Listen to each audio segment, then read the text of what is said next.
Gajah Mada memang belum sempat menjawab pertanyaan prajurit penjaga itu, karena dia Rara Wulan sudah datang mendekatinya dan langsung menarik tangannya, mengajaknya keluar pintu gerbang istana. Beberapa prajurit penjaga yang melihat semua itu seperti ternganga. Mereka menjadi seperti iri melihat keberuntungan Gajah Mada, seorang yang mereka kenal hanya sebagai seorang prajurit, ternyata begitu dekat dengan majikan mereka, sang putri raja.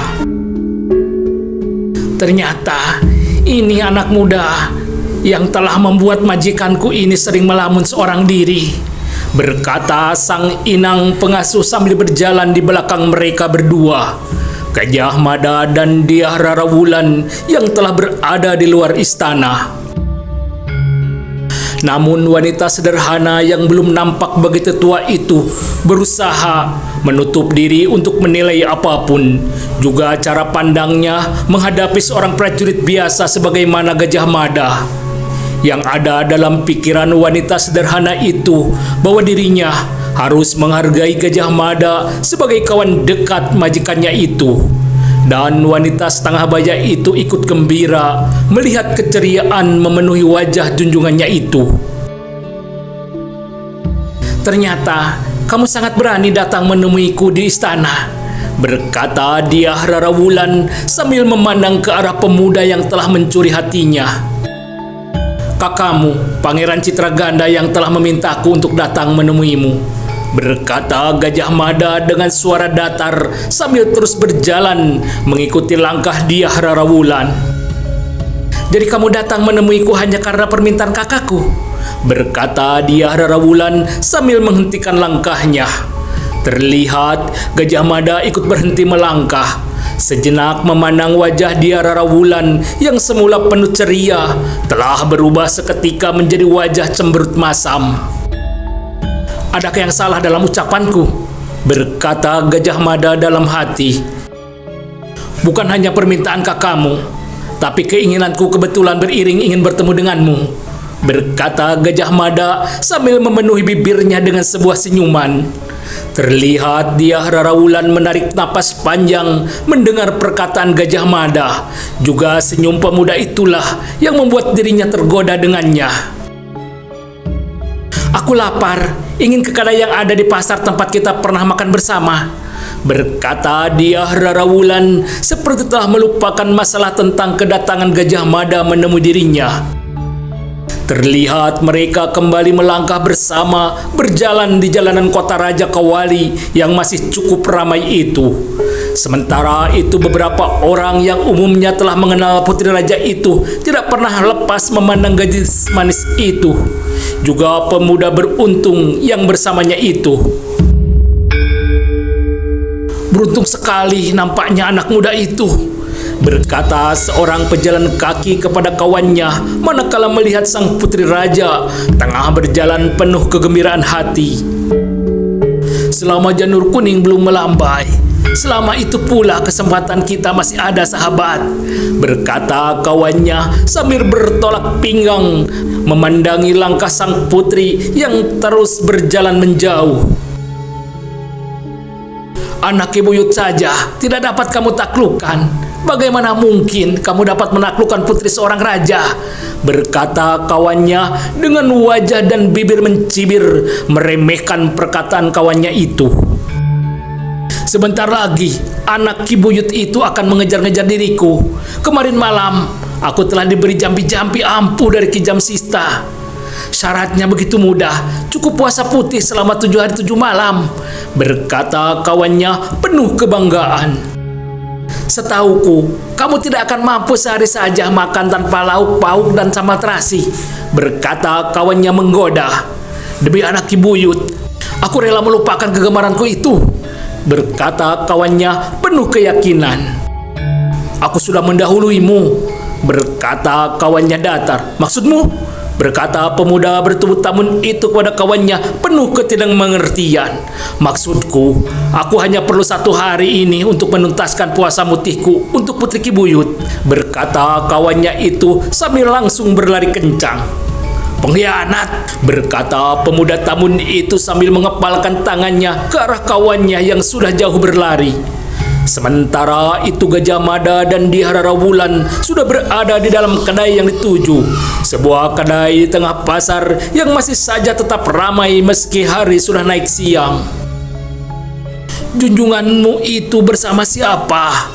berkata seorang wanita tua di luar kedai yang melihat kedatangan mereka kepada inang pengasuh yang tidak ikut masuk makan bersama.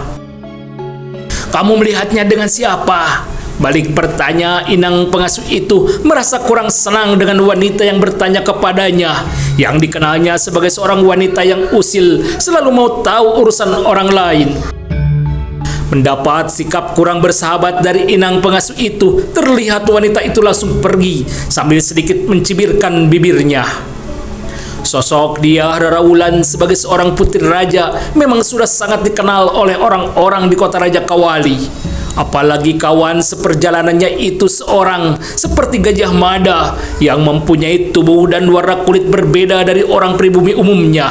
Maka kehadiran mereka telah menjadi bisik-bisik hampir semua orang di dalam kedai. Juga manakala mereka berjalan berkeliling sekitar pasar sekadar melihat-lihat beberapa barang dan kerajinan perak di pasar itu. Dan bisik-bisik itu juga sudah menjadi seperti kain sutra tersiram minyak zaitun, langsung menyebar merata hampir menjadi sebuah pembicaraan di istana.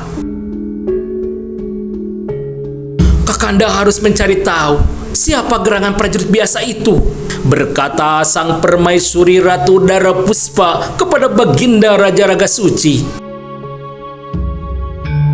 "Aku gembira mendengarnya. Artinya putri kita memang sudah tumbuh dewasa," berkata Raja Raga Suci dengan penuh senyum di kulum, mencoba berberit keluar dari arah yang dimaksud oleh sang permaisurinya.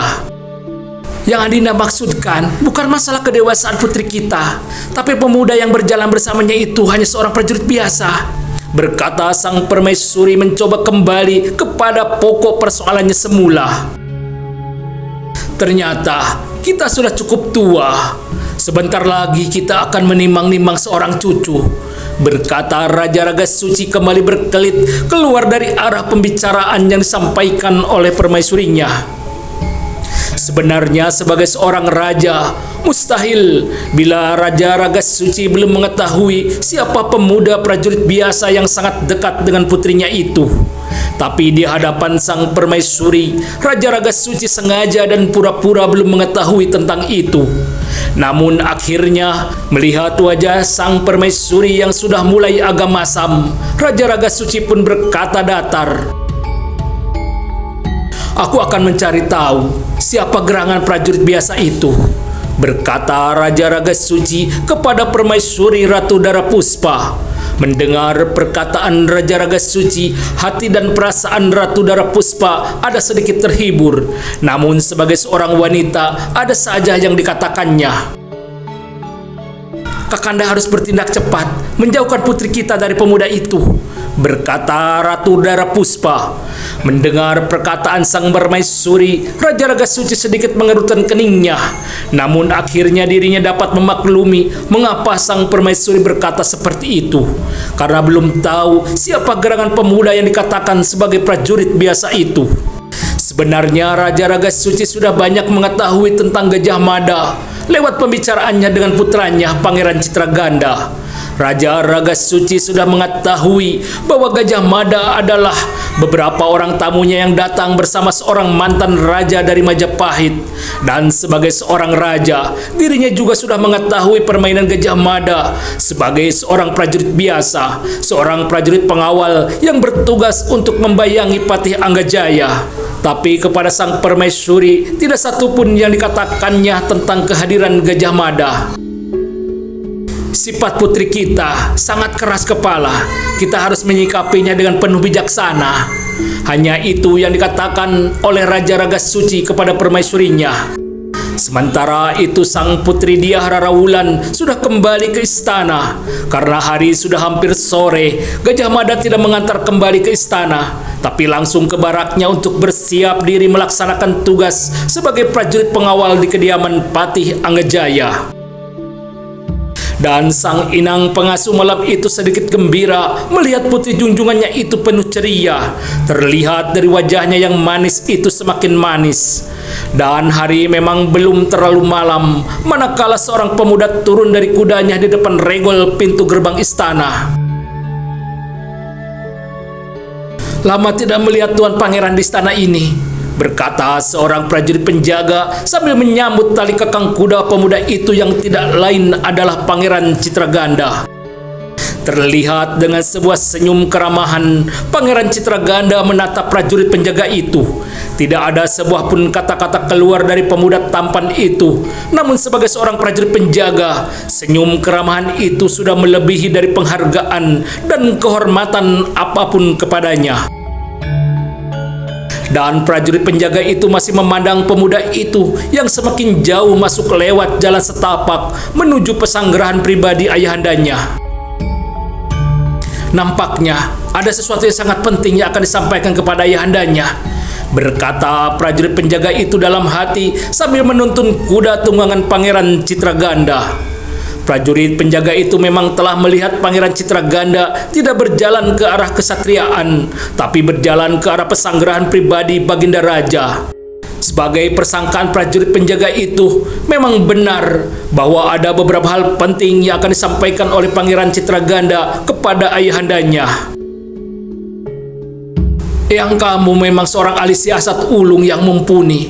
Aku akan mengikuti alur permainannya, berkata Raja Raga Suci ketika sudah mendengar penuturan langsung Pangeran Citraganda.